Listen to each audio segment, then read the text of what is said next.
Hola a todos, bienvenidos a Anima Tú, a este nuevo capítulo que ustedes no se imaginan todo lo que nos hemos esforzado por grabar, porque como les dije en el anterior, hay mucho ruido, pero bueno, estamos aquí, lo logramos. Tengo una invitada muy especial, ella es Manuela Martínez, es mi mejor amiga y me encanta que esté aquí porque queríamos hacer una dinámica diferente. ¿Cuál es esa dinámica? Como Manuela es un poquito escéptica, por decirlo así, pese a que ha estado rodeada de mucho del mundo espiritual, me parece súper chévere que sea ella quien me ha acompañado en los últimos años. Yo creo que ¿cuántos años de amistad? 6 más o menos, 6 años en todo este camino, en todo este descubrir. Entonces, ¿qué dijimos? Hicimos unas preguntas, bueno, Manuela hizo unas preguntas y ella va a estar conversando conmigo, me va a estar preguntando, pero como nos encanta charlar, seguramente nos iremos por otras ramas, solo que queríamos tener una guía. Entonces, bienvenida, Manuelito. Gracias por estar aquí, gracias por medírtele a esto, por las preguntas que hiciste con tanto amor y gracias por ser parte de Anima, que ha sido muy bonito tenerte, pese a que yo sé que hay cosas que has ido descubriendo y es muy bonito que la familia que nos está viendo también te conozca porque sé que te conocen desde antes y que saben muy bien de quién hablo cuando hablo de mi mejor amiga. Entonces, bienvenida. Muchas gracias a ti. Hola a todos. Gracias por invitarme. Estoy feliz de acompañarlos hoy en este capítulo y empecemos. Empecemos, hágale. Bueno, entonces empiezo yo. Empiezas tú. Yo traje preparadas unas preguntas que seguramente son cosas que nos preguntamos las personas que conocemos a Andrea y también muchas personas que ella trata. Y para entrar en contexto, la primera pregunta es: ¿qué es una dula de fin de vida? Ok, una duela de fin de vida es una persona que se pone al servicio de acompañar a otras, en este caso, en el final de la vida o en los procesos de muerte. Cuando hablamos de procesos de muerte, estamos hablando de muertes físicas y simbólicas y el proceso que viene derivado de esa muerte, que viene siendo la reacción natural a esa pérdida, que es el duelo. Las dulas de fin de vida, las dulas de muerte, lo que hacemos es acompañar en ese proceso, ya sea de la muerte física, acompañando a la persona a prepararse y hacer las paces con la situación y el emprender este viaje hacia la otra vida o hacia el otro lado, como lo queramos ver, y a las personas que tienen partes de ellos mismos muriendo a un nivel más simbólico o que se están enfrentando a muertes en otros aspectos de la vida, de relaciones, trabajos, salud. Ayudamos como a acompañar, y algo muy bonito de este rol de las dulas, tanto de nacimiento como de muerte, es que nuestro rol no es médico, sino que es más espiritual y literalmente es el acompañar. Yo no te sano, yo no te curo, pero lo que yo hago es ayudarte, o sea, casi que tomar tu mano para que encuentren herramientas que les permitan a ellos mismos sanar. Listo. Para ti, ¿qué significa la palabra duelo?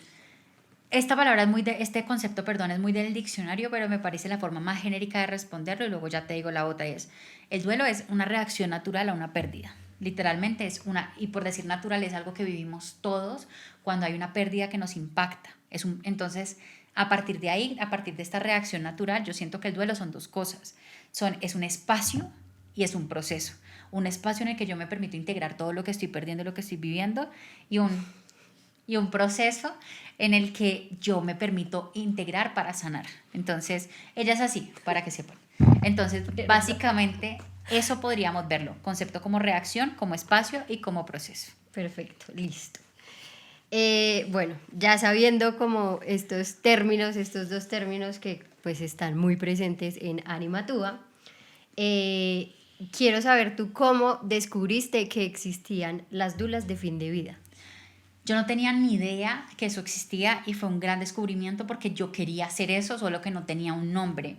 Y mira que yo siento que en la vida en general eso pasa y es, uno a veces no logra encontrar lo que necesita hasta que no le puede dar una palabra, ya sea que uno se la inventa o ya sea que uno la encuentra. En mi caso yo me di cuenta que la muerte tenía un significado muy importante para mí y no desde esa perspectiva como amarillista, sino más bien también desde esta perspectiva de entenderla más allá de lo que nos enseñaron, como el final y todo esto. Cuando empiezo a descubrir la muerte desde esa perspectiva, me doy cuenta que quiero entenderla más y que quiero acompañar a que las personas la entiendan como yo la aprendí a ver. Entonces, ese fue la primera parte. Digamos que en ese momento yo ni siquiera había pensado en la muerte simbólica, que luego tuvo un gran significado para mí. Entonces un día le digo yo a una amiga como no, yo quiero ayudar a las personas a morir bien. y ella me dice, Paola, que la quiero mucho, me dice, eso tiene un nombre y se llama dulas de muerte o de fin de vida, y a mí se me prendió el bombillo. Yo dije, ¿qué es esto? Esto tiene nombre, no lo puedo creer. Sé que en México están los tanatólogos, en Colombia no tenemos nada de esto, sino como acompañantes en duelo y demás, pero en muerte no. Entonces me pongo a buscar en internet y literalmente cuando por fin encuentro un lugar que me hiciera sentido, de una me meto a estudiar. ¿Por qué que me hiciera sentido? Porque los programas que yo había visto eran demasiado espirituales y yo precisamente no me muevo, no me movía tanto en ese mundo espiritual y necesitaba algo más tangible y racional para darle un sentido a lo que estaba sintiendo y a lo que estaba pensando. Luego llegó el espiritual, pero en ese momento me voy por ahí y por eso estudio en la Universidad de Vermont, que es una universidad que está muy enfocada en la medicina, pero que ahora empiezan a incluir en estos procesos de salud esta parte más holística, pero igual de importante. Pero, ¿qué sentiste en ese momento? Porque yo me acuerdo mucho de ese momento en el que no me di cuenta cuando, yo no supe en el momento en el que habló con su amiga Paola, sino después. Me acuerdo mucho que me dijiste como, no, yo te tengo que contar una cosa, va a sonar muy raro. ¿Qué sentías ahí? O sea, muy raro, ¿por qué? Tenías como ciertos, seguramente, prejuicios con los que uno ya viene o que su familia y sus amigos Total. imponen. Yo creo que primero cuando me di cuenta que eso existía fue como si alguien me hubiera dicho, para esto naciste, qué chévere que hayas encontrado ese nombre que te hacía falta, por decirlo así, y que de hecho ahora casi no uso, como que lo necesitaba en ese momento yo. Pero obviamente empezar a decirle a la gente es que me encanta la muerte y quiero ayudar a las personas a morir, es como esta vieja que le pasó. De hecho, yo creo que muchas personas cercanas a mí, o de pronto no tan cercanas, dijeron que yo estaba loca, que yo estaba loca, que eso tan raro. Entonces era como esa sensación de me encontré, pero estaba dentro, o sea, como literalmente en el closet, como que todavía no era capaz de asumir o de entender lo que eso implicaba y qué jartera. O sea, como que jartera explicarle a los demás cuando yo todavía estaba entendiendo. Entonces sí sentí como... Pero era más miedo que pena, por ejemplo. Sí, y también pena porque la gente no entiende, es decir, venía con esos mismos conceptos de la muerte es horrorosa, ¿quién va a hablar de la muerte? No llames la muerte, todos estos temas, y luego yo decir como no, venga, sentémonos y charlemos sobre la muerte, que la muerte no es lo que dicen. Siento que sí, sentía que iba a incomodar y qué maravilla haberlos incomodado a todos en alguna medida, me encanta, pero sí me dio estrés. Bueno, ¿cuál fue tu primer acercamiento con este tema? O sea, ¿fue ahí cuando hablaste con tu amiga Paula? Yo creo que antes debiste haber tenido como algún acercamiento con ese tema para que en ese momento eso resonara contigo. Total. Cuando ella te contó. Mira, primero fue mi abuelo. Cuando mi abuelo empieza cuando está enfermo y lo diagnostican con cáncer y demás, a mí algo se me prende, pero yo no sabía qué era. Entonces me acuerdo que cuando mi abuelo estaba en coma en el hospital, yo le mandaba a mi mamá notas de voz para que él se las pusiera. Y yo tengo esas notas de voz en este celular y cuando yo las escucho yo no entiendo quién está hablando ahí. Que yo hasta la voz es diferente y yo decía, para bien, y yo decía como, ¿qué es esto? ¿No? ¿De dónde está saliendo esta capacidad de apoyar, de decirle a mi abuelo que está rodeado de luz, yo cómo sé esto? Bueno, tantas cosas. Y ahí la muerte de él me cambia, me llama, me dice como... Fue mi primera aproximación a la muerte de esa manera y siento que es la aproximación que me confirma que la muerte no era lo que yo creía. Y a partir de eso luego viene la muerte de mi perrita, que tengo que tomar la decisión de eutanasiarla y empiezo a seguir como moviéndome en esto. Y pues obviamente llega el 2020 y la muerte es como, está en todas partes, inevitablemente por la pandemia.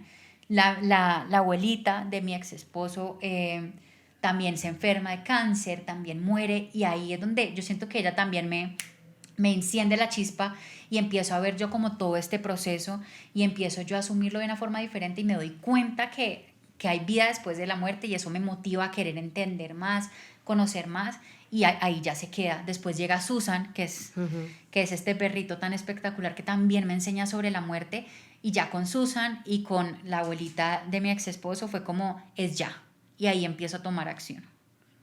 Ok.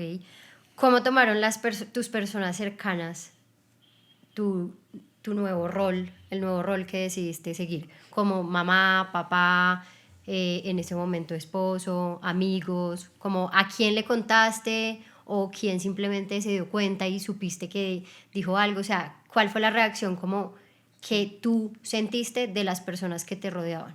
Yo creo que Bueno, mi papá, desde hace un tiempo, como él viene con sus temas de memoria, nunca ha entendido bien qué es lo que estoy haciendo, pero eventualmente vamos a ver cómo esto nos sirve a nosotros para su proceso y para su vida después de la muerte. Eso por el lado de mi papá. Por el lado de mi mamá, yo creo que al principio, todavía, creo que al principio ya decía como, ay, bueno, lo que digas, no lo tomó muy en serio, pero todavía le pasa que ella a veces lee las cosas que escribo y se sorprende, y eso me llama mucho la atención.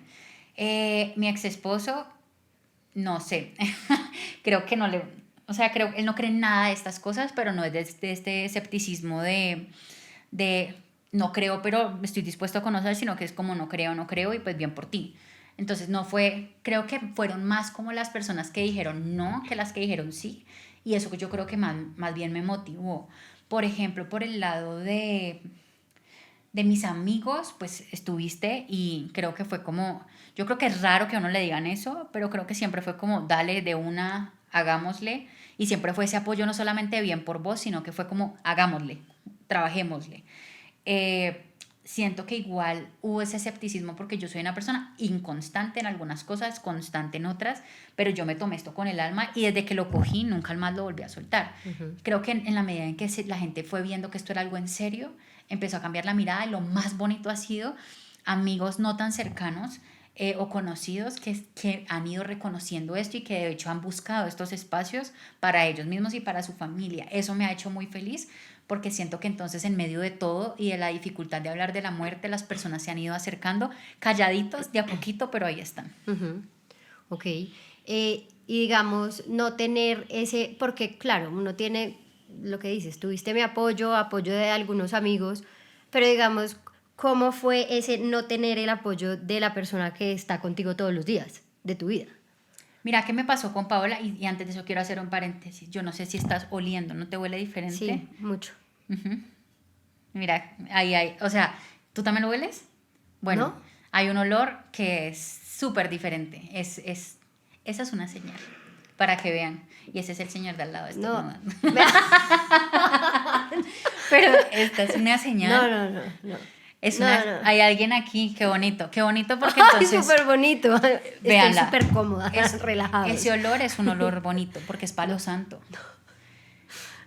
Pero bueno, cierro el paréntesis. ¿Cómo se siente? Cuando yo empecé todo este tema, primero yo pensé que era necesario tener superpoderes, que se los he hablado justo la semana pasada un montón de esto, como para uno ayudar. Porque yo decía, si yo no puedo hablar con los muertos, ¿cómo ayuda a la gente a morir? ¿No? Esa era mi primera pregunta. Y hablando de eso con Paola, que fue quien me ayudó a descubrir qué era lo que yo quería hacer, hicimos un ejercicio súper lindo con unas herramientas que ella maneja y hubo un momento en que ella me dice como que lo que más necesitaba yo para poder como alcanzar mi máximo potencial era ser libre. Y yo dije, ¿libre cómo? Lo primero que se me vino a la mente era libre de mis relaciones personales. Pero yo no dije nada, ella no dijo nada, el tiempo pasó, hagan de cuenta que eso fue en diciembre y pues ya al principio del siguiente año yo estaba empezando mi proceso de separación. ¿Qué creo? Creo que uno necesita estar con una persona, ojalá no igual que uno, sería la verdad una mamera estar con alguien que crea las mismas cosas que yo, la vea igual, pero siento que he tenido la fortuna de rodearme con personas como vos o con personas como James que está detrás de la cámara y que es mi pareja, que están abiertos a conocer, que no niegan la posibilidad y que más bien se permiten ir conociendo de a poquitos este mundo sin presiones, sin obligaciones, sino como fluyendo y van llegando cosas muy bonitas y aprendizajes muy bonitos. Entonces siento que en ese primer momento para mí, que no me sintiera como tan apoyada en algo tan raro, creo que fue un aliciente para mí para fortalecer por dentro eso en lo que yo creía que era mi propósito, para saber que no podía depender de si alguien creía en lo que yo hacía o no, para seguirlo haciendo. Okay. Y todavía lo sigo manteniendo así. Seguramente habrá personas que digan que está diciendo esta persona o no creo en nada de esto y está perfecto porque cada quien cree de acuerdo con su proceso, pero para mí es importante saber en qué estoy yo y que lo que ha pasado hasta este momento, incluso por ejemplo el olor y que me encanta que le haya pasado a Manuela, es como ese punto en donde nos damos cuenta que sí es importante rodearte de personas que al menos abran un poquito su corazón para conocer tu mundo.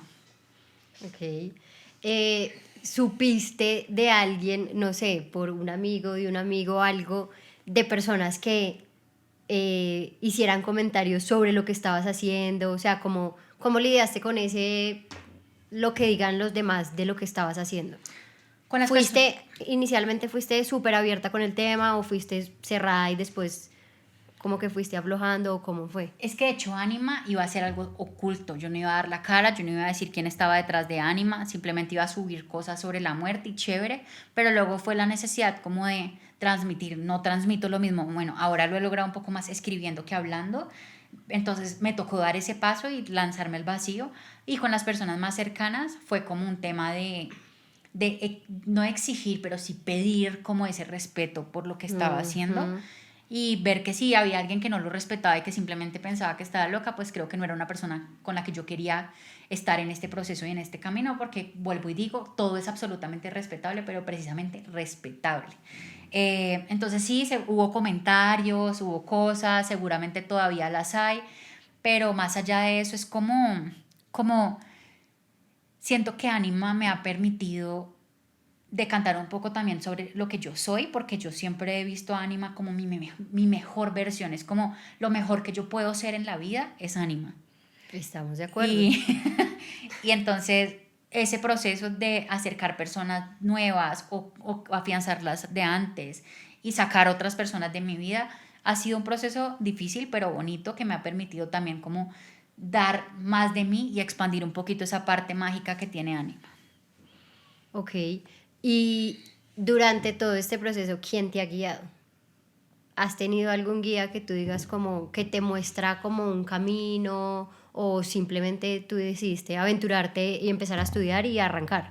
No, yo empecé a estudiar y a arrancar. He tenido personas, como por ejemplo fue Paola en su momento que me dio esto, Mónica con las regresiones, que luego fue quien me enseñó, personas que no tienen nada que ver con el mundo espiritual, como sos vos, como es James, personas que simplemente me han dicho, te tomo la mano y dale a ver qué pasa.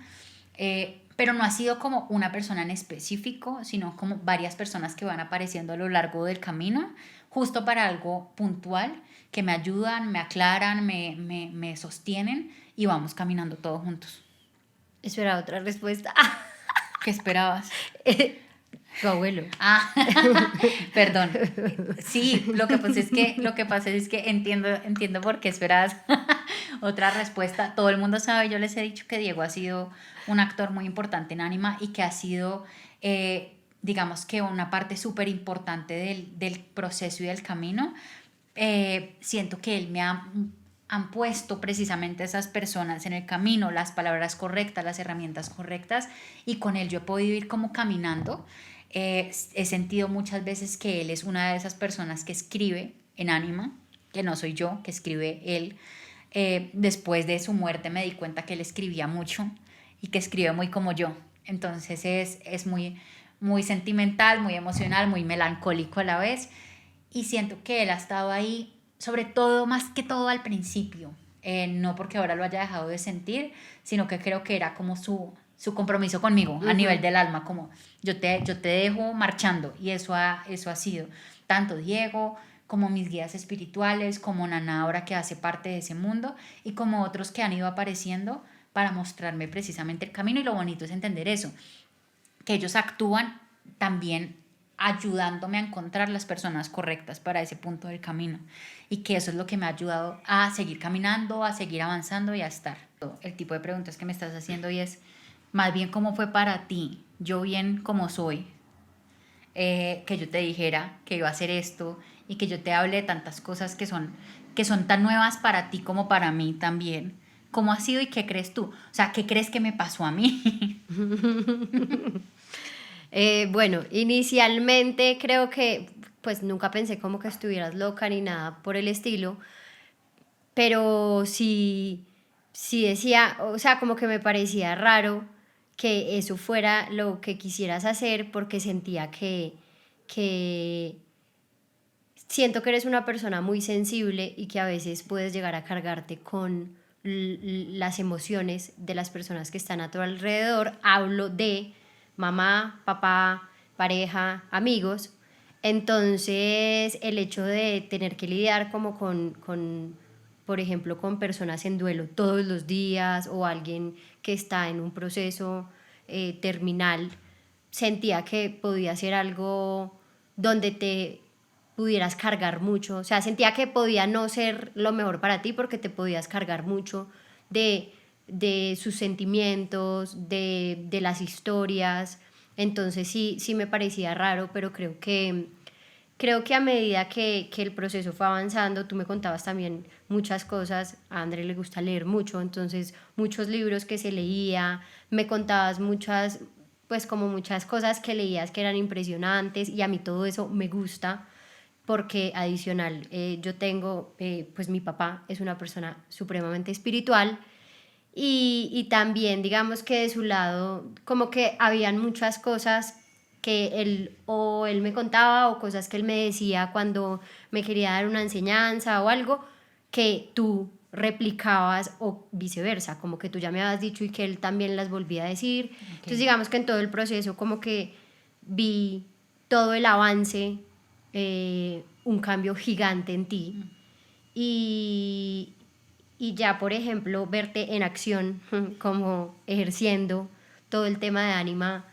sí ha sido muy impactante porque realmente eres otra persona. Cuando te sientas a recibir a una persona para su sesión, sí, como que siento que como que te transformas en Anima y ahí como que desempeñas tu papel.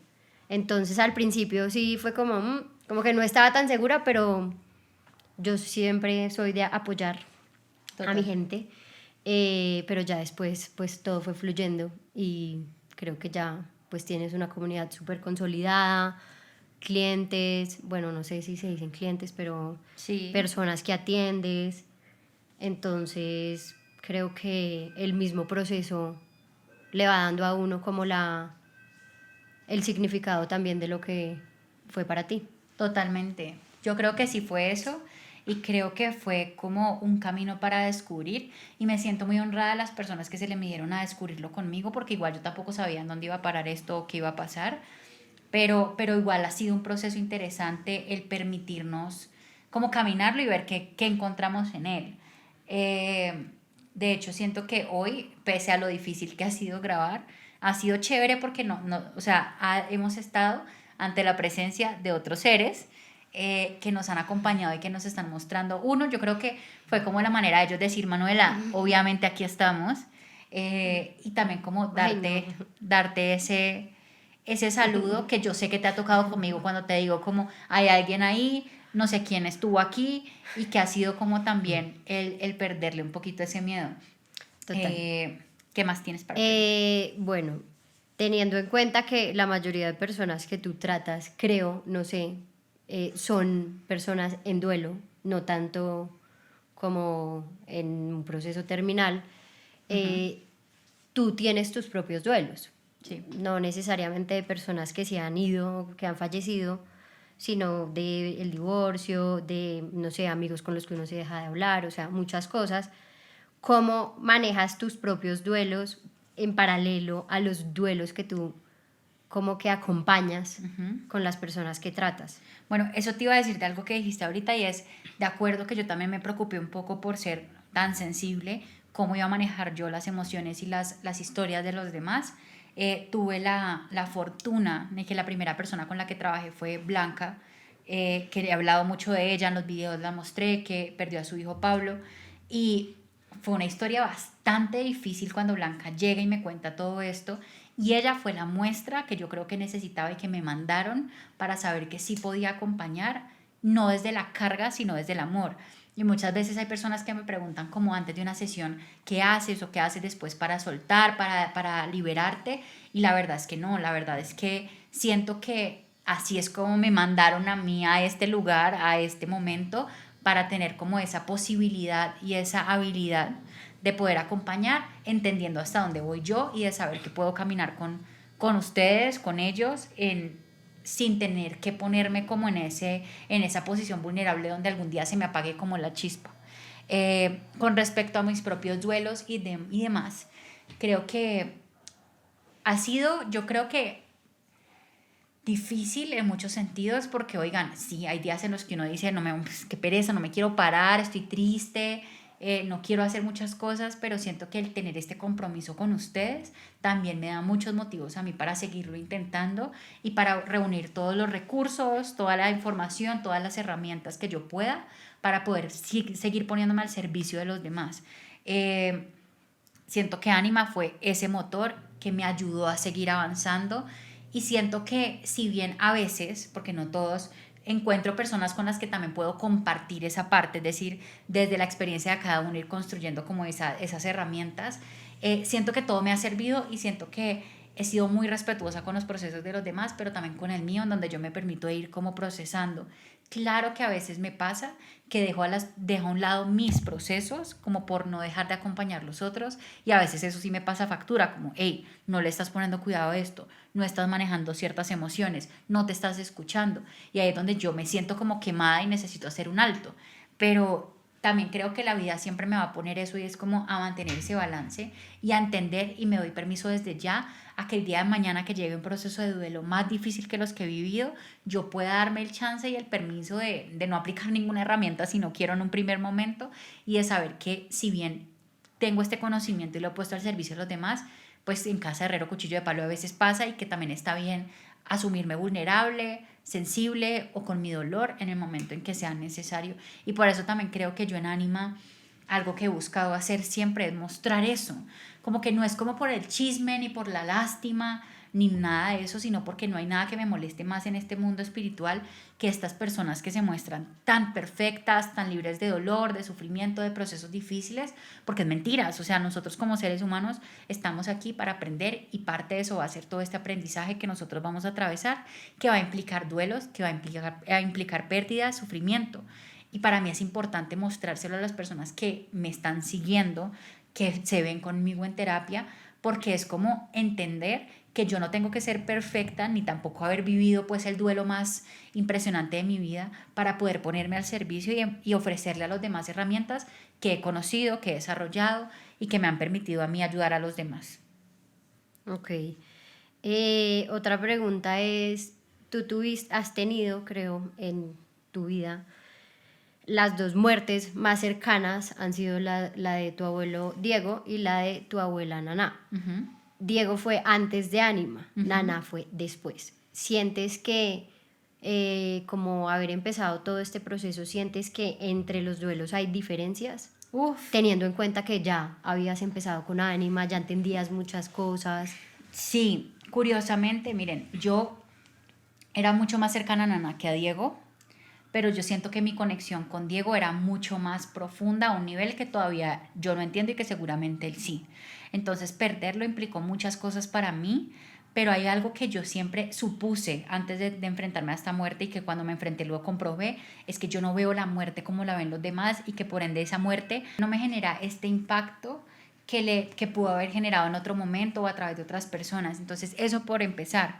Que siento que Anima sí me dio herramientas diferentes para procesar la muerte de Naná, pero también me puso a prueba en muchos sentidos porque yo a Diego lo he sentido desde el momento uno hasta el día de hoy y a Naná no la he sentido tanto porque ella está en un proceso diferente al que tuvo Diego.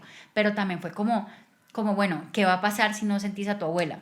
¿Vas a dudar de lo que sabes, de lo que le enseñas a los demás o lo vas a aceptar como parte del proceso? Y nunca, oigan, nunca, por más que yo peleo con Ana porque a veces no la siento, he permitido que eso se convierta en una duda sobre que ella esté, sobre la vida después de la vida y sobre todo este proceso, cómo va caminando. Exacto, vida después de la vida. Ah, uy, perdón, me disculpas. Sí, te disculpo. Te iba a preguntar algo más y era que, digamos, yo siento que uno nunca va a estar preparado para que se le... Ah, bueno, esa es la pregunta. Como yo siento que uno nunca va a estar preparado para que se le muera alguien que uno quiere mucho. Entonces quería saber, ¿tú qué piensas respecto a eso? Y si crees que si hay herramientas que te ayudan si las sabes desde antes, o definitivamente uno de verdad nunca está preparado para que alguien que quiere se vaya. Yo creo que nunca vas a estar realmente preparado, por más que uno asuma la mortalidad, igual ella llega y golpea, pero no creo que golpee en la misma manera que si no estás preparado. Yo sé, por ejemplo, que voy a morir, que las personas que están alrededor mío van a morir, pero igual va a ser una sorpresa cuando pase. Pero yo siempre doy este ejemplo. No es lo mismo yo, después de que tuve una muerte accidental aquí en mi casa, que alguien se ahogó, ir a un curso, aprender de primeros auxilios, a yo ya saberlo desde antes, ¿ves? Entonces, no es como que si ya eso pasó, no pueda tomar acción para las futuras ocasiones, obvio, y ese es el llamado, pero cuando uno ya tiene herramientas en uno, pues uno tiene más facilidad para actuar, porque de hecho, cuando recién se muere alguien, uno reacciona, valga la redundancia, de manera reactiva. Es como, con lo que tengo sobrevivo. Si tengo flotador y salvavidas, lo uso. Si no tengo nada, no uso nada y me ahogo. O sea, siempre es con lo primero que uno tiene. Ya en la medida en que uno va transitando el duelo, uno va adquiriendo herramientas que le vayan sirviendo en su proceso.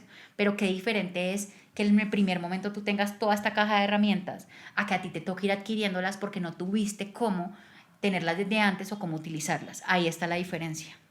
Ok, que eso no quiere decir que un, un duelo, y perdón la redundancia, duela más que el otro, sino que puede ser más fácil.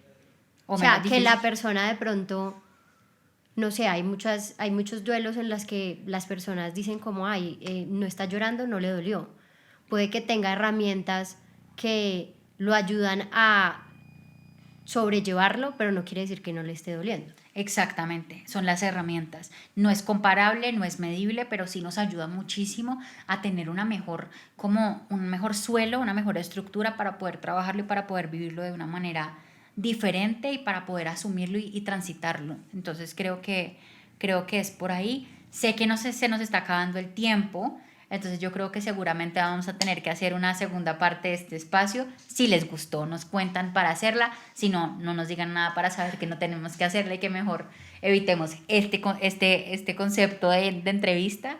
Pero de verdad, Manu, gracias por toda la tarde de intentos fallidos y de logrados, por los perritos que vienen aquí a despedirse también de ti y por habértele medido a esto, y no solamente a esta entrevista, sino al camino que has recorrido conmigo, confiando en mí, creyendo en mí, motivándome. Gracias a ustedes por habernos visto. Esta fue literalmente una entrevista entre amigas para verlo desde un punto diferente. Gracias. Gracias a ti por invitarme y gracias a ustedes por el espacio. Estoy muy orgullosa de ti. Nos veremos en una segunda parte. Si quieren. Si quieren, nos cuentan. Que estén bien.